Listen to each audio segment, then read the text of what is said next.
procesos infecciosos, hipertróficos y algunas otras complicaciones.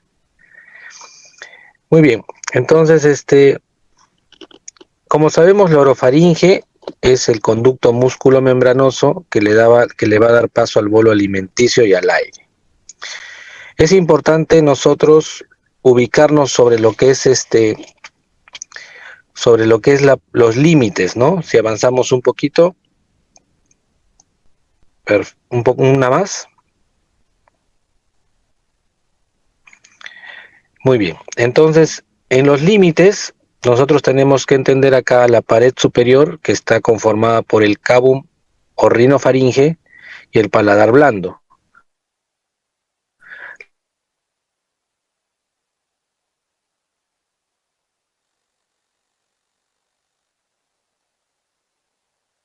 La pared inferior, como ven en ese gráfico, está dado por la hipofaringe y el hueso hyoides, cavidad bucal. Eso lo va a dar la B lingual, ¿no?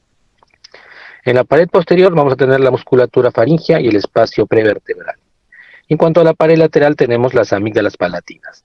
Entonces, esto es lo que corresponde a la orofaringe. Por arriba está la rinofaringe, por la cavidad bucal, ¿no? Entonces no hay que confundir eso, ¿no? A veces vienen con patología de lengua, eso no corresponde a la parte de orofaringe, ¿no? En cuanto a los límites entre la orofaringe y la cavidad bucal, ya vemos la unión del paladar duro y el paladar blando. Vamos avanzando en la diapositiva. El límite lateral lo va a dar el pilar anterior justamente, y el límite inferior está dado por la línea de las papilas linguales y el hueso,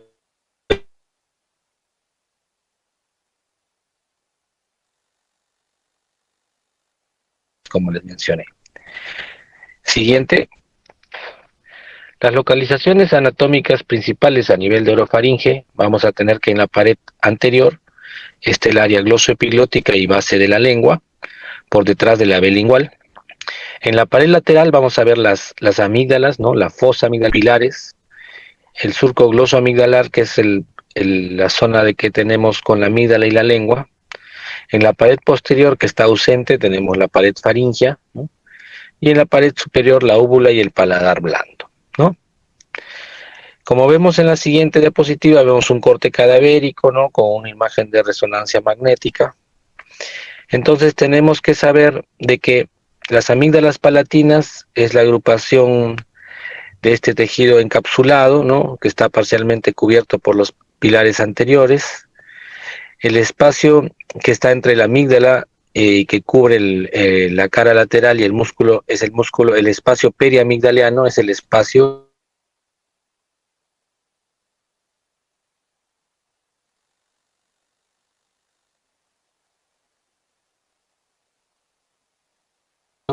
entre la amígdala y el músculo constrictor superior de la faringe. Diapositivas. Que la cápsula la cápsula que reviste las amígdalas se puede ir imaginando, ¿no? Formando las criptas. Avanzamos un poquito, avanzamos una más. Perfecto.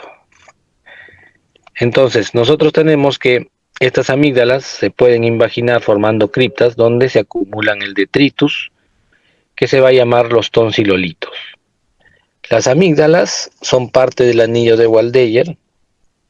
Estas están presentes al nacimiento, crecen en la primera infancia entre los 3 y los 6 años, y alrededor de la pubertad empiezan a involucionar para acabar atrofiándose en la vida adulta. ¿Listo?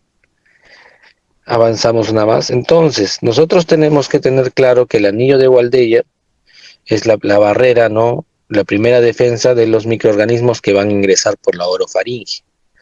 Este anillo de Waldeyer no solamente está conformado por las amígdalas palatinas, sino también hay tejido amigdalar, o sea, las amígdalas tubáricas, ¿no? Que rodean la zona de la desembocadura de la trompa de Eustaquio, la amígdala faríngea, conocida como adenoides, y la amígdala lingual, ¿no? Entonces, entendiendo esto, sabemos de que en ausencia de las amígdalas palatinas, de lo que estamos conversando, el paciente no queda indefenso, ¿no? Contrario a lo que algunas personas o algunos colegas explican a los pacientes diciendo de que las amígdalas nunca deben de retirarse.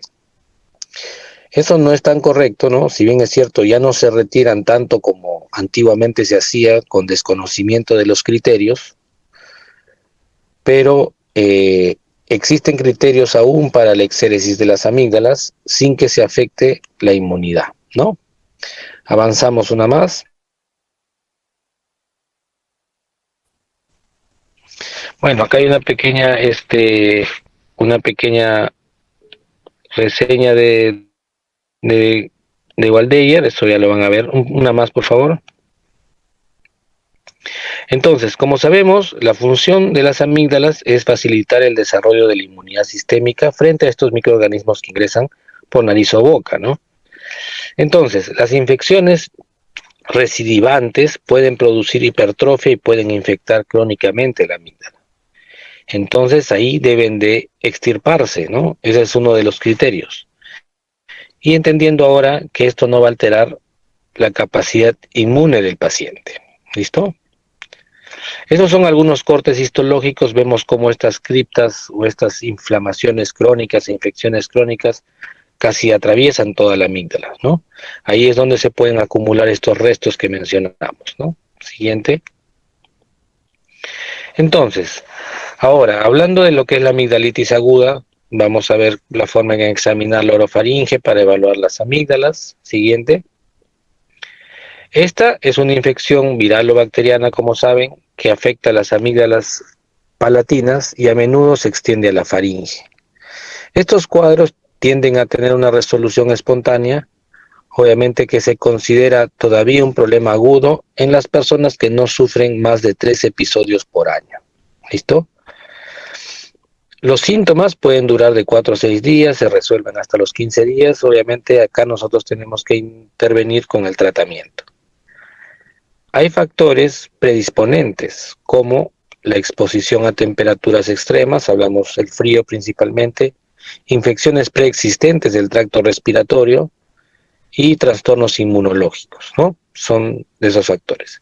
Si ustedes observan esa imagen, esa es una imagen característica de una amigdalitis aguda bacteriana, ¿no? Con placas de supuración, con inflamación de la pared faringe en el fondo, ¿no? Siguiente. Siguiente, por favor. Entonces, dentro de los agentes etiológicos, los agentes virales más frecuentes o principal es el virus de la influenza, mientras que el agente etiológico bacteriano más frecuente es el estreptococo beta hemolítico del grupo A. ¿Listo? En cuanto a los criterios diagnósticos, estos procesos agudos tienden a tener una presentación brusca, ¿no? Traen bastante odinofagia, disfagia, malestar general, alza térmica, puede haber un dolor reflejo en el oído, cefaleas, vómitos, sobre todo en los niños, ¿no? En cuanto a los signos, como vimos, hay una amígdalas congestivas y supuradas, podemos cuantificar la temperatura, más de 38, y se pueden palpar adenopatías cervicales al momento del examen, ¿no? Entonces, nosotros tenemos algunos signos clínicos que nos pueden sugerir de esta etiología, si es viral o bacteriana. Los procesos virales son más frecuentes, ¿no? Pueden presentarse úlceras o vesículas, hay adenopatías generalizadas, hepatoesplenomegalia, y la asociación con la rinorrea o tos es frecuente, ¿no? Sus síntomas no son tan duraderos, pueden durar menos de 3 días, ¿no? Mientras que en el proceso bacteriano ya la presencia de petequias en orofaringe, la úvula edematosa, color rojo avinosa, el exudado purulento, ¿no? Placas blanquecinas que se adosan en la zona de la amígdala, y la persistencia de los síntomas después de un tratamiento sintomático o antiinflamatorio pasa los 3 días, ¿no? Entonces, esos son signos característicos de que este es un proceso bacteriano probablemente y ya nos da indicios para poder iniciar una terapia antibiótica. Siguiente. Hay complicaciones de estos cuadros, sí, tenemos las adenitis piógenas, las otitis medias, los abscesos periamigdalianos o retrofaringios que vamos a mencionar, y complicaciones también sistémicas, ¿no? Fiebre reumática, glomerulonefritis, embolias sépticas. Existen también diagnósticos diferenciales que tenemos que tener en cuenta, sobre todo con otros agentes infecciosos, ¿no? Como la herpangina, la candidiasis, la mononucleosis infecciosa, sarampión o difteria, ¿no? Siguiente. Bueno, estas son algunas de las imágenes, ¿no? De estos procesos virales, ¿no? Que afectan, pues, la zona de orofaringe, ¿no? Siguiente. En cuanto al manejo, sabemos de que este es un manejo ambulatorio, realmente no requiere mayor exámenes auxiliares, salvo nosotros consideremos necesario. Pedir hemogramas, gram, hisopados o cultivos pueden ayudar si es que queremos pues profundizar un poquito ahí. Realmente no requiere hospitalización, hay que dar una dieta blanda, ¿no? La ingesta de líquidos debe asegurarse, ya que por el dolor o la odinofagia el paciente a veces no ingiere estos alimentos ni estos líquidos. El tratamiento, como sabemos, hay que buscar cubrir el estreptococo beta hemolítico de grupo A. La amoxicilina más ácido clavulánico, las penicilinas ayudan bastante bien. Si el paciente tuviera algún tipo de alergia a estos medicamentos, nos apoyamos siempre en macrólidos, principalmente. Es importante entender de que el antibiótico solo no es el tratamiento, sino que siempre tiene que acompañarse de sintomáticos. Hablamos antiinflamatorios, antihistamínicos o algunos colutorios también nos pueden ayudar, ¿no? Esa es la imagen característica de una amigdalitis aguda, ¿no? Nosotros teniendo los síntomas que el paciente nos refiere de un malestar general, odinofagia, y al examinar observamos eso, pues claramente tenemos que iniciar un tratamiento, ¿no? Siguiente. Siguiente. Siguiente, por favor. Entonces, estas son imágenes de ese tipo de amigdalitis agudas, ¿no? Infecciosas, claramente bacterianas, pero también existen otras formas de presentación de las amigdalitis. Si avanzamos. Entonces, estas formas especiales, vamos a mencionarlas, ¿no? De estas faringoamigdalitis agudas, tenemos la amígdala de Paul Vincent o la úlcera membranosa, ¿no? Tenemos la herpangina por virus del Coxsackie, escarlatina, la angina herpética, que también es común por el virus simple, la mononucleosis infecciosa y la difteria, ¿no? Entendiéndose esto que los síntomas son similares, ¿no? Muy bien, entonces, teniendo claro que es un proceso de una amigdalitis aguda en cuanto a los episodios que el paciente puede tener y la forma de presentación, tenemos los cuadros de amigdalitis crónica, ¿no? La amigdalitis crónica en su proceso de reagudización va a simular como un proceso de amigdalitis aguda, pero nosotros tenemos que catalogarlo o saber diferenciar estos procesos para el tratamiento. Entonces, esta infección bacteriana aguda o subclínica recidivante de las amígdalas va a tener un criterio de cronicidad que es más de 4 a 5 episodios por año en 2 años consecutivos. Entonces, la persona que viene con esa frecuencia de episodios tenemos que catalogarlo el cuadro como una amigdalitis crónica. Si bien es cierto, el estreptococo beta hemolítico sigue siendo el agente infeccioso más frecuente, acá se pueden agregar algunos otros, ¿no? Como estafilococo, etcétera. Los factores que predisponen acá, además del clima, que es algo común entre los dos, acá aparece lo que sería la respiración bucal, las infecciones rinosinusales crónicas o los reflujos también, ¿no? Reflujos gastroesofágicos. En cuanto a los síntomas, como les mencioné, el paciente va a venir en la reagudización, puede presentar esos dolores amigdalianos, faringios, puede haber fiebre, astenia, la litosis y el mal sabor de boca es más frecuente acá, y además los dolores osteoarticulares y poliartralgias se ven más frecuentes en estos pacientes que tienen procesos crónicos. Al examen nosotros vamos a poder encontrar amígdalas hipotróficas o hipertróficas, puede haber eritema y edema. Los granos de calcium y pus, hablamos los tonsilolitos, son frecuentes sí acá, ¿no? Son como un signo de cronicidad. En cuanto a la presencia de ganglios submaxilares y carotidios, también hay que evaluar siempre eso, exudados periamigdalianos, y se puede asociar sí acá a sintomatología de enfermedades reumáticas, nefropatías y cardiopatías, ¿no? Como afecciones sistémicas.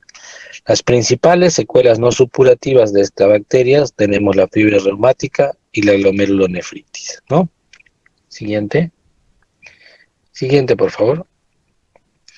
Muy bien, en cuanto al manejo, también es de manejo ambulatorio. Acá sí es recomendable pues profundizar un poquito en su estudio. Hablamos de pedir, aparte del hemograma, el frotis y los cultivos, las antiestreptolicinas, que es una prueba para la detección de la infección reciente del estreptococo beta hemolítico del grupo A, ¿no? Proteína C reactiva o BCG, ¿no? Pruebas de medición inflamatoria nos ayudan. El paciente puede hospitalizarse cuando se compromete su estado general, ¿no? Cuando hay obstrucción de la parte bucofaringea por hipertrofia marcada, cuando hay fracaso del tratamiento ambulatorio, ¿no? O cuando hay presencia ya de complicaciones locales, como el absceso periamigdaliano. Su tratamiento, al igual que en la amigdalitis aguda, ¿no? Los antibióticos que cubran este agente infeccioso principal, ¿no? Los antiinflamatorios, recuerden, los analgésicos, pero acá se añade lo que es el tratamiento quirúrgico, entendiendo que la amigdalitis crónica es uno de los criterios para poder indicar una cirugía, ¿no? Siguiente. El tratamiento antibiótico en estos cuadros es importante porque nos va a permitir acortar el periodo de los síntomas y va a evitar lo que mencionábamos, que son las complicaciones, ¿no?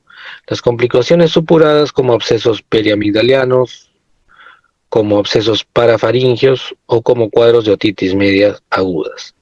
Y las no supuradas, pues como mencionamos ya, las enfermedades reumáticas y las glomerulonefritis. Además también de que va a evitar las recaídas, ¿no? Existen algunos esquemas de prevención en estos pacientes que constan de colocar penicilinas, benzatínicas, ¿no? Son esquemas de mucho tiempo atrás, pero que todavía se utilizan en algunos sitios. Se coloca 1.200.000 unidades una vez al mes, ¿no? Y los niños la mitad de la dosis. Esa imagen, por ejemplo, vemos que esta es una amigdalitis crónica, se ven las criptas y se ven los tonsilolitos, que son muy diferentes a las placas supurativas, ¿no? De la amígdala. El absceso periamigdaliano y retrofaringio es una complicación un poquito compleja, ¿no? Que se ve relativamente frecuente, sobre todo en casos que no han sido bien manejados, ¿no? Entonces, esta infección se va a localizar entre la amígdala y el músculo constrictor de la faringe, ¿no? Lo que llamamos al espacio periamigdaliano. Es frecuente en adultos jóvenes. Acá, además del estreptococo beta hemolítico, como en todo absceso, los anaerobios también deben de cubrirse en nuestro tratamiento, ¿no? Esa imagen o ese dibujo que ven, la importancia de poder manejar esto pronto es porque en el cuello tenemos los paquetes vasculonerviosos de vasos importantes muy cerca, ¿no? Si nosotros no manejamos esto, este absceso puede romper e invadir esas zonas con consecuencias pues fatales, ¿no? Siguiente.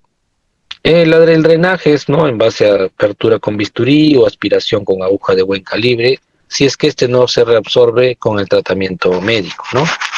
Siguiente. Entonces el paciente obviamente va a estar febril, tóxico, va a tener una voz nasal, el dolor va a ser intenso, sobre todo la deglución, va a haber cialorrea, el paciente va a inclinar la cabeza hacia el lado del absceso como una posición que alivie un poco la molestia del dolor. Dependiendo los planos en los que el absceso va avanzando, puede haber trismus también por compromiso de la musculatura. Los signos, nosotros vamos a observar una tumoración indurada por encima de la amígdala, con flogosis, muy dolorosa la palpación. La amígdala se va a desplazar al lado medio, ¿no? Porque su sitio lo va a estar ocupando la zona del absceso. El paladar blando va a estar eritematoso, edematoso, y la úvula también, pues, edematosa, ¿no? En cuanto al tratamiento, es importante asegurar la hidratación, ¿no? Ya saben, los analgésicos, los antipiréticos, la penicilina como antibiótico que cubre el estreptococo beta hemolítico es una de las opciones.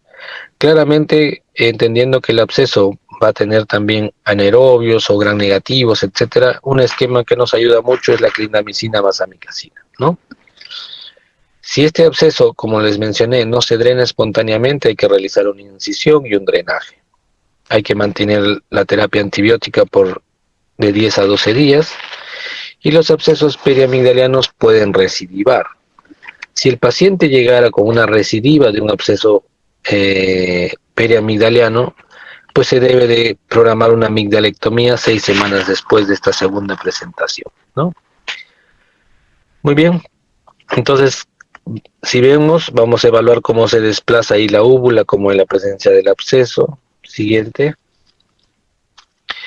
En esa imagen vemos cómo, dónde debe ir nuestra incisión, justamente al espacio para poder drenarlo sin inconvenientes, ¿no? Puede aspirarse, puede hacerse una pequeña incisión, ¿no? Pero lo importante es drenar esa pus, ¿no? Siguiente.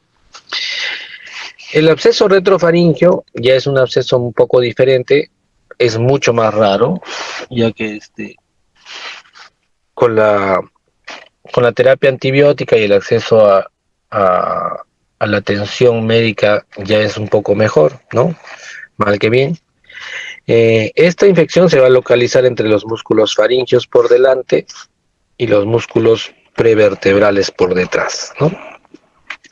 Sus signos, al igual que en la anterior, va a haber malestar general, va a haber disfagia, ¿no? Va a haber una tumoración roja en la pared lateral de la faringe, ¿no?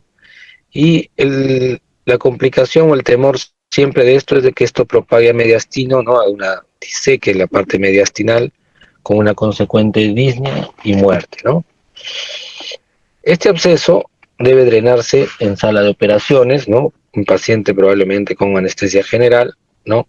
Hay que cubrir con antibióticos, al igual antiinflamatorios, pero a diferencia del periamigdaliano, acá debe dejarse un drenaje con una guía externa para la posterior extracción del dren.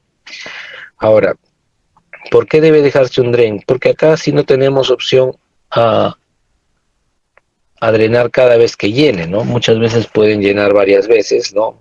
Entonces el paciente por el edema y la marcada infección no podemos intubar así, ¿no? Entonces se deja el dren para tener certeza de que se resuelve ese absceso, ¿no? Siguiente. Muy bien, entonces entendiendo que estas son las patologías infecciosas, un poquito con sus consecuencias sistémicas y sus complicaciones, y entendiendo que dentro de estas patologías infecciosas hay una que amerita, o mejor dicho, hay dos que ameritan o tienen criterio quirúrgico, ¿no? La amigdalitis crónica y el absceso periamigdaliano recidivante, ¿no?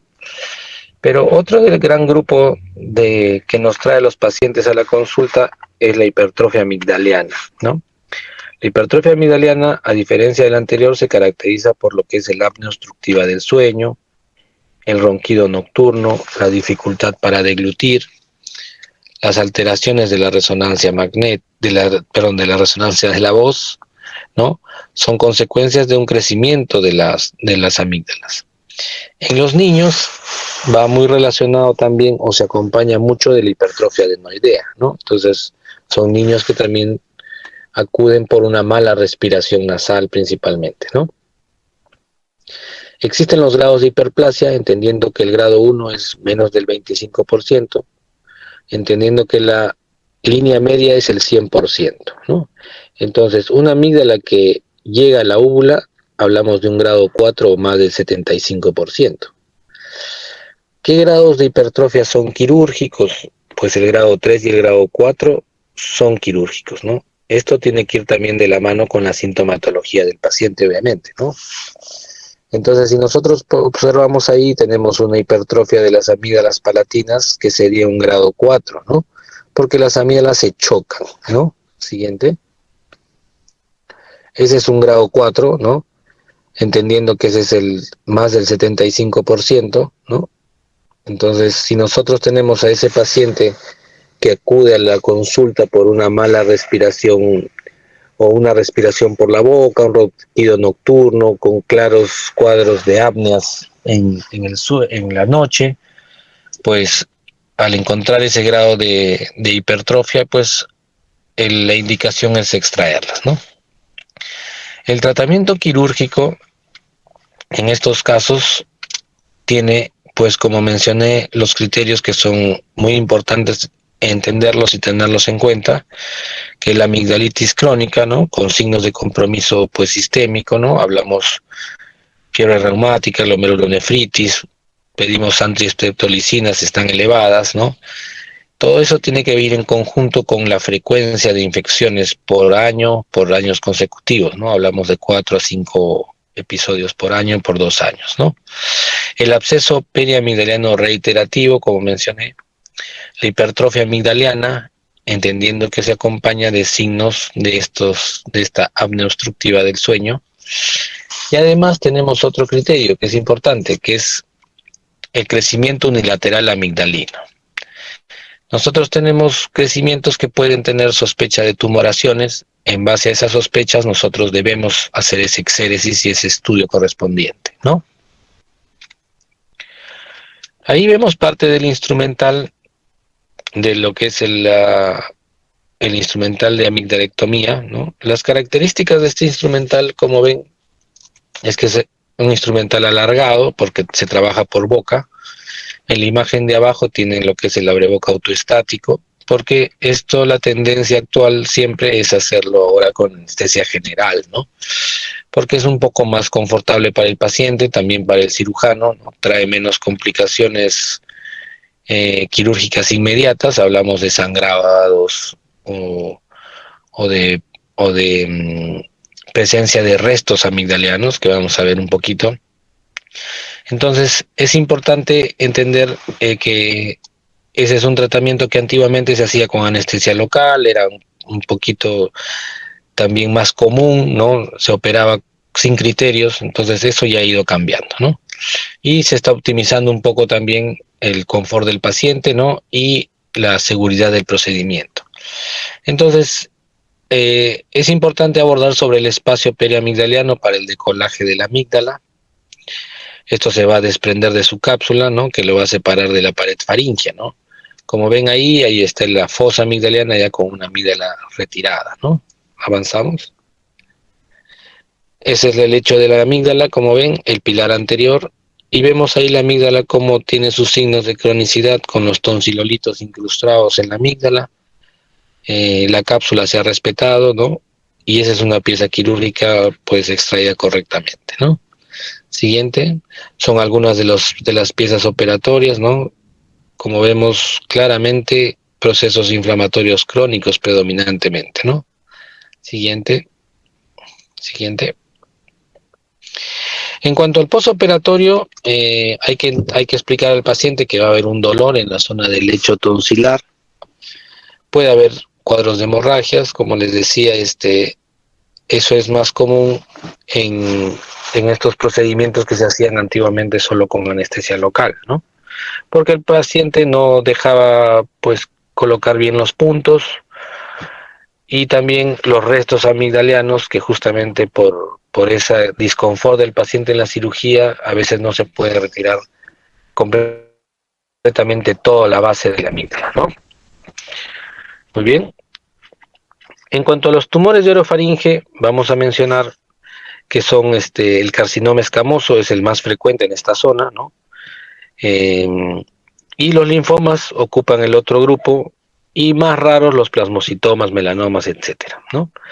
El carcinoma escamoso es más frecuente entre los 50 y 70 años, sobre todo en las personas con hábitos de tabaco y alcohol. Siguiente. Estos son silentes, como saben que se comportan, tienen leve molestia a la deglución, el 30% debuta con una adenopatía laterocervical. Si se ulcera pueden presentar otalgias reflejas, irradiación sobre la parte profunda del músculo, con trismus. Y en cuanto a su clasificación anatomopatológica macroscópica, son lesiones exofíticas, ulceradas o vegetantes, ¿no? Ahí tenemos una lesión vegetante. Siguiente. El diagnóstico se hace en base a biopsia, debe hacerse una tomografía, ¿no? Cérvico-torácica, ¿no? Para ver la infiltración. Algunos solicitan cérvico-torácica abdominal, realmente no es tan necesario el abdominal, ¿no? En cuanto a las opciones terapéuticas, en el carcinoma escamoso, la cirugía, en primer lugar, y la radiación son los de elección, se pueden combinar y ya puede haber otro tipo de manejos, más que todo para el tratamiento paliativo, ¿no? Siguiente. Siguiente, esa es la forma en que viaja un poquito. Y el otro grupo, que es el linfoma de amígdala, ha ido en aumento conforme ha ido en ascenso la incidencia de casos de SIDA, ¿no? ¿Por qué? Porque los factores tienen que ver justamente con la inmunodeficiencia, sea hereditaria o adquirida, ¿no? Las enfermedades autoinmunes están relacionadas, la exposición a fármacos u otras sustancias químicas, asociaciones con procesos virales también. Su presentación también es silente, ¿no? En estos casos vamos a encontrar una amígdala hipertrófica con color rojo vinoso, ocasionalmente con ulceraciones, ¿no? Al momento del diagnóstico se encuentran adenopatías cervicales y el tratamiento pasa por la radioterapia y la cirugía en ese orden, ¿no? Esos son algunos esquemas de lo que ustedes van a ver. ¿Listo? Muy bien. Bueno, espero que haya estado un poquito claro todo lo que se ha mencionado. Sobre este capítulo es importante entender pues estas patologías en cuanto a la diferenciación de lo que es lo agudo y lo crónico, las posibles complicaciones, las patologías que tienen que ver con la parte obstructiva, ¿no? Su manejo y sus criterios, ¿no? Que es lo que se ha repetido en varios puntos de la exposición. Y lo otro, conocer un poquito de la patología tumoral que afecta esta zona. Yo no sé si alguien tiene alguna pregunta para poder resolver.